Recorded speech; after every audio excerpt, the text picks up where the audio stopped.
ভাইরা, আল্লাহ সুবহানাহু ওয়া তাআলা বলেন, ওয়া আম্মা মান খাফা মাকামা রাব্বিহি ওয়া নাহান নাফসা আনিল হাওয়া ফাইন্নাল জান্নাতা হিয়াল মাওয়া। জান্নাত কোন সব লোকদের ঠিকানা ভাই? কাদের বাড়ি?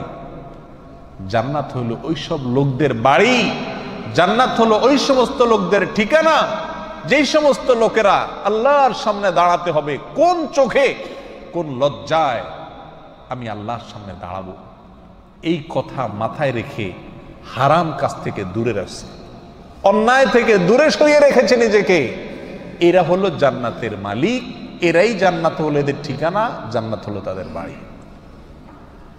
করবো তো ইনশাআল্লাহ? নিজের মনের সাথে যুদ্ধ করবো তো ইনশাআল্লাহ?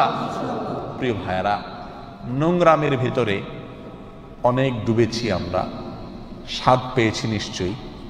কিছুদিনের জন্য পবিত্র হয়ে দেখি স্বাদটা কেমন। পবিত্রতারও স্বাদ আছে, একটু এটা চেখে দেখি।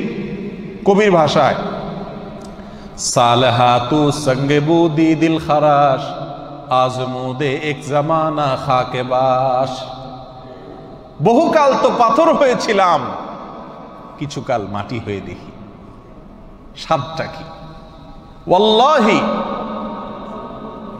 গুনাহ করার যে স্বাদ, আল্লাহর ভয়ে গুনাহ থেকে যদি বাঁচতে পারেন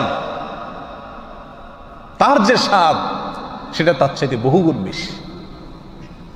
গুনাহ করার স্বাদটা হলো নোংরা স্বাদ।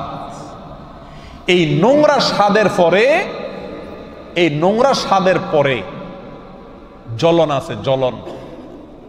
কিন্তু গুনাহ না করার যে স্বাদ, ঈমানি স্বাদ, এই স্বাদের পরে আর জ্বলন নাই, স্বাদই স্বাদ, স্বাদই স্বাদ, স্বাদ আরো বাড়তে থাকে। প্রিয় ভাই, চুলকানি বুঝি তো আমরা, না? চুলকাইতে তো স্বাদ লাগে নাকি? কিন্তু চুলকানির পরে জ্বলে, ঘা হয়ে যায়, ঠিক না ভাই? ঠিক। যতক্ষণ চুলকায় ততক্ষণ ভালো লাগে, চুলকানিটা বন্ধ হয়ে গেলে এরপরে জ্বলা শুরু হয় কি হয় না? একটা হারাম জিনিস চোখ দিয়ে দেখলাম, হাতের কাছে পাইলাম না, তো কি হয়? দেখার পরে অন্তরে জ্বালা শুরু হয় কি হয় না? চুলকানির মতো। আর যদি বুদ্ধিমান মানুষ হয় তাহলে চুলকালে বেশি চুলকায় না, হালকা চুলকায়, ডলা দিয়ে কোনো রকম চুলকানির ব্যথাটা, বিষটা কমায় দেয়, তো তার কিন্তু চুলকানির পর আর কি জ্বলে না, ঠিক না বে ঠিক?